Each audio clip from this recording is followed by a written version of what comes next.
সরকার বাহাদুরকে অনুরোধ করবো দ্রুত আজকের মধ্যে কালকের মধ্যে আমাদের মুক্তির কাজগুলো দ্রুত সম্পাদন করে আমাদেরকে আগামী কালকের মধ্যে আমাদের মুক্তির প্রজ্ঞাপন আমাদের হাতে দিয়ে দিন। আমরা আপনাদেরকে ধন্যবাদ জানিয়ে আমরা আপনাদেরকে অভিনন্দন জানিয়ে আমরা আমাদের শিক্ষা প্রতিষ্ঠান আমরা আমাদের পরিবারের কাছে ফিরে যাব। এটা আমাদের কোনো আপত্তি নাই।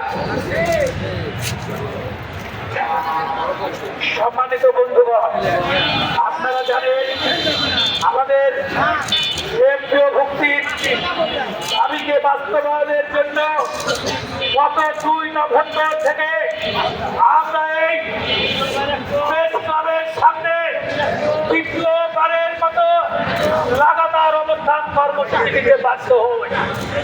আপনারা জানেন বিগত রমজান মাসে যখন আমরা মুক্তির দাবিতে আমরা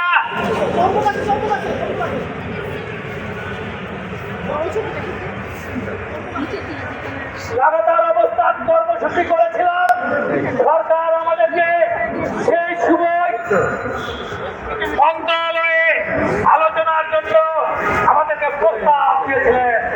সরকারের প্রস্তাবে ওই রমজান মাসে 17 দিনের রোজা 17 দিন থাকার সাথে আলোচনায় করছি। সরকার আমাদের